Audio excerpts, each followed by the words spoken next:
Great. Welcome to Come Join Us, our first podcast channel. I've got a very special Izele van Blerk that is working currently at KWV, and she's also the winemaker of the beautiful Mentors wines in South Africa. It's one of the top wines in South Africa, and she's also worked with numerous other wines, also part of the KWV collection, which is La Brie, Rudderburg, and then also Cathedral Cellar. Am I right? Here we go. And we're very excited to be in Paul. I mean, all the way from Johannesburg, but we can just have our lovely conversation about the afternoon and so forth. But Izele, tell us, how did it all start? Where do you come from? What was your idea about wine? Did you, where you grew up? Everything. Tell us more. So where do I start? I was actually wanted to become a tennis player. Straight after school, I went to America on a scholarship, a 4-year scholarship, and then in the first 3 months I tore my ACL, and that was the end of my tennis career. So I actually didn't think of studying anything, but then the love for wine started when I went to Stellenbosch, like all of we did, and Stellenbosch with all the wines and all the nice wine farms, and my dad is actually in the viticulture. Yes. So I grew up with wine in the house. Okay, fantastic. So when I grew up, every Sunday morning after church, we could get a small glass of wine just to let us taste it. And I think there it started the passion for wine started. Totally. So then I studied at the university for 4 years, and I had to do an internship in my 4th year. So I did 3 months internship at KWV because I grew up in Paul. I was born in Uppington. But lived only there for 6 months. But I think that's also a good background, for all the wine purposes. I went to school in Paul, and then I came back to KWV to do my internship for 3 months, and then in my final year, they asked me back to come and join the KWV team. That was in 2009, so I've been at KWV now for 10 years. I started focusing on white wines, so I did all the portfolios of all the white wines at KWV, starting from La Brie MCCs, the Blanc de Blanc that we have here. Blanc de Blanc, that's one of my favorites, by the way. 2011, the current vintage is going to be 2014 now. Spend about 30 months on the lease, very creamy textured, but still fresh and in the champagne method. And then I did all the La Brie white wines, the classic white wines. So our tiering work, it's Arbor & Perrault, it's our flagship wine.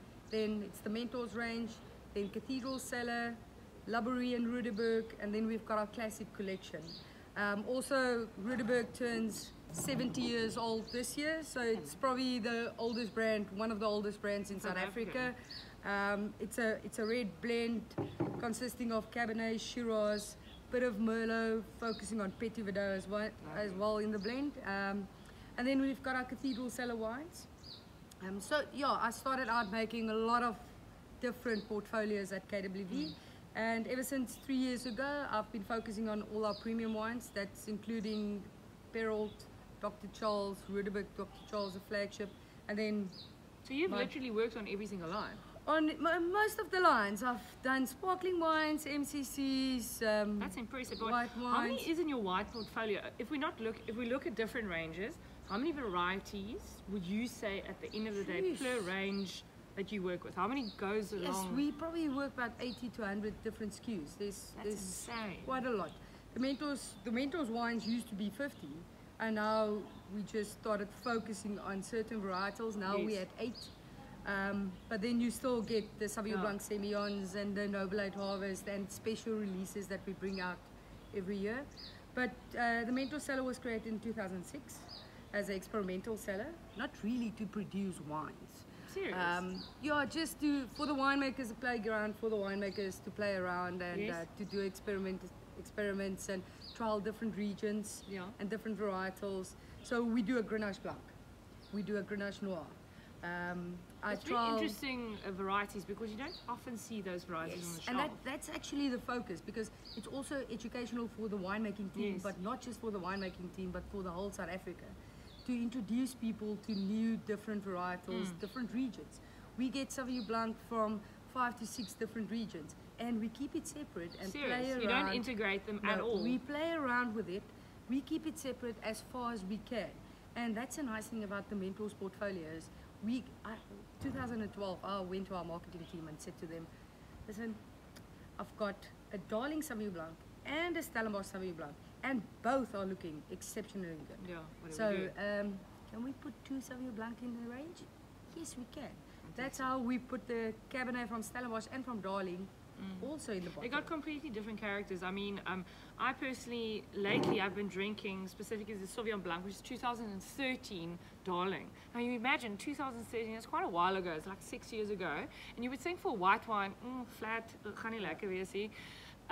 This is fantastic, by the way, and I don't know if you can we still buy it? Yes, it's still available at your emporium. Am I right? Yes, at the wine emporium you can still buy it. There's even 2012s, there's 2013, 2014. There's an Elam and this Darling area, especially along the west coast, is amazing. It's got super textured, like flavors, but crisp. It's like that salt, you know. Very, very almost New Zealand style, but then just with the freshness. Okay.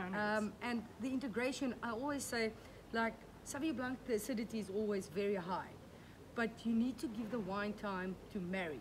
So everything needs to marry. That's why I like this, by the way. And it integrates, and then the acidity number doesn't get lower over time. It just integrates with the wine, and I think this also helps with age. Am I right? Yes. It does. It just all the flavors and the acidity, and there's no oak in this, but usually with red wines as well, the oak, everything just get together. So basically integrates very well. And that's also a thing, focus for the Mentor sellers, educating people to drink older white wines. I'm 100% I think South Africans, we as a nation, we like drinking. We want the 2020 now. Yes. We actually want to drink a 2020 Sauvignon Blanc. If I ask someone, they'll say, no, I want the freshest. But don't you think our older generation, like my parents and so forth, I know that literally as everything is being tanked and it's there, they want to drink it next week. Yes, but I think they also grew up in an era where everything was ready, available, and they didn't understand wine like we are understanding wine now and appreciating wine. Because when it's very interesting you say that. Sorry, I'm interrupting, but I spoke to Lawrence the other day, yesterday, and Lawrence said exactly the same thing. He said millennials are drinking different wines to our parents because of the fact that we also going niche, more selective, and we are willing to spend on a variety different types of wine, but also knowing exactly where it's coming from and how it's aging, all of that. And we like the experimental side of life. 100%. Everything in life. We want to push the boundaries. We want to try new things. It's the same with winemaking. We really want to do things that's not textbook. And if you tell me you're going to be different in one way, I'll do it immediately. And I think that's with the millennials as well now. We try to drink different wines. And I had something interesting is one of my friends, his son is just first year at university. Yeah. And she gave him like spending money. And every week he comes back and he said, Mom, I don't have any money. And she's like, why? And he said, because you educated me to drink wine, not beer. And wine, to drink quality wine, it's a lot more expensive than just having a few beers. Then she couldn't actually, she had to say, no, I need to give you more spending money. So it's really the younger generation are starting to understand wine. Yeah. They're starting to appreciate it. And I just look at my parents. When they started drinking wine, they were drinking only sweet wine. Yes. Coming from Uppington as well. They were drinking only sweet wine. And no offense, Uppington. No, I love them. I'm also born and bred Uppington. And they were only started drinking wine when they was 35 or 40. And now suddenly everyone's drinking wine when they're 20. And they're starting to drink wine a lot earlier, and it's very good for the wine industry. Another thing is just to educate the people to appreciate wine, and I think this is what we're doing really well with our Mentors wines, is educating people with older white wines. You can drink an older white wine. A 2011 Grenache Blanc is perfect. And appreciate wine with food.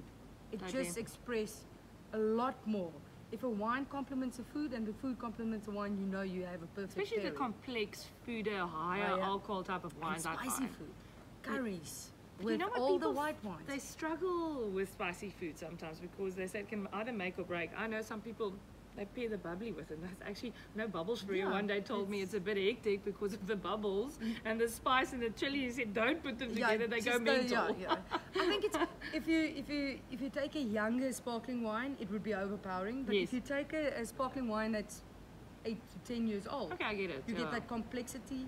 The mousse is a bit bigger. It's not that fine mousse, and the acidity is not that sharp anymore.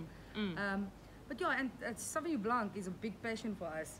We get from Elim, from Darling, from Stellenbosch, and that's our whole focus: experimentation, doing different varietals, niche varietals. The next wine, the wine actually in our glass. Yeah, I think we need to take a sip. So you can see the Mentos Petit Verdot.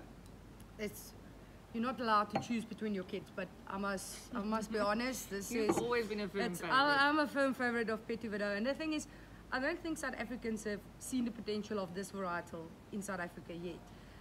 Petit Verdot in Bordeaux. What makes it so different? In Bordeaux, it's usually used in a blend, just because it doesn't get to full ripeness. Okay. So it always got that more herbaceous side to it, and you don't get that bright and dark fruits in the wine. But in South Africa, we're fortunate. We have this wonderful weather.